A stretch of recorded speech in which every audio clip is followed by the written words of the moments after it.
I denne her video vil jeg vise, hvordan man laver procentvise andelberegninger. Som det altid er med beregninger i Excel, og man har det her Excel-ark åbnet, så skal vi starte med at lave en klade, hvor vi kan lave vores beregninger i. Eller man kan sige, at vi skal lave en skabelon, hvor vi kan indtaste vores beregninger. Og det gør man ved at markere først alle tal, alt tekst, og sige kopier. Og det sætter vi bare ind nedenunder.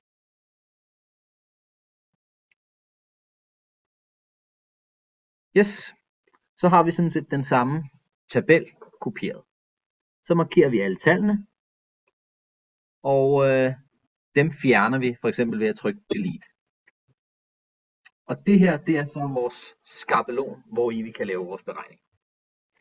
Vi starter med at klikke i det første felt, og når vi klikker i det første felt, der kan vi så indtaste formlen heroppe i formellinjen, og der skal vi lige starte med et lighedstegn.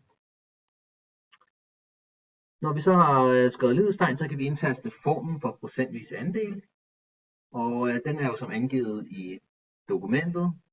Man starter med andelen, og det dividerer vi med det, der skal være totalen. Og læg mærke til, at det er totalen herover i kolonne E, vi skal bruge, og det skyldes jo, at kategorierne er her ned ad rækkerne, så er det også de her rækketotaler, vi skal bruge.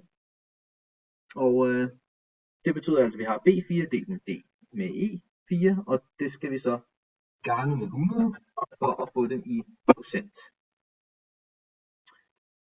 Så er det så, at vi skal overveje, hvor er det nu dollartegnet skal være henne. Er der noget, vi vil gerne have, den gentager her. Og vi havde jo lige snakket om, at vi har totalen herover i kolonne E. Og det vil altså sige, at vi skal huske, at den skal dividere med kolonne E hver gang. Så sætter vi dollartegnet før. Og nu da vi har sat dollartegnet, så kan vi få det lille sorte kryds ned i højre hjørne og trække det ud på resten af tabellen her.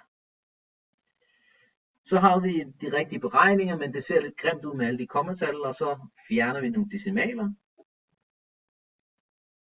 Og jeg vil sige et decimal til ingen decimaler. Så ser det pænest ud. Yes, så har vi vores beregning her. Det kunne også godt være, at man kom ud for, at der ikke er angivet nogen decideret total i ens tal, men man vil alligevel godt lave en procentvis andelberegning, der kan fortælle noget om forskellen på for eksempel i det her tilfælde USA og Kinas bruttonationalprodukt. Vi starter igen med at kopiere tabellen, så vi har en skabelon. Vi fjerner tallene, og så skal vi så overveje, hvad skal være totalen. Og normalt så giver det mest mening at vælge det tal, der er det største, som værende totalen. Så i det her tilfælde, der regner vi altså, hvor stor en andel udgør Kina ud af USA's samlede BNP.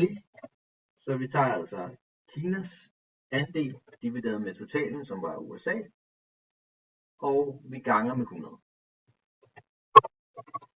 Så skal vi igen overveje, hvor skal dollartegnet være? Hvad er det, vi gerne vil have det til at huske?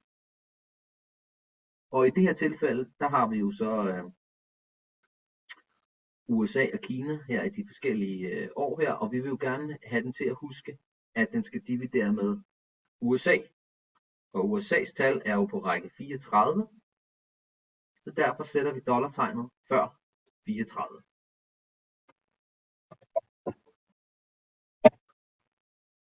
Og nu da vi har placeret dollartegnet rigtigt, kan vi trække formlen ud på resten af tabellen her.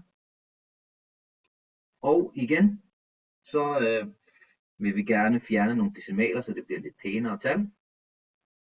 Og her kan vi altså se, at i 2008 udgjorde Kinas BNP 31% af USA's BNP, og i 2016 er det 60% ud af USA's BNP. Og USA's total bliver ligesom sat til 100, så vi har det her sammenligningsgrundlag.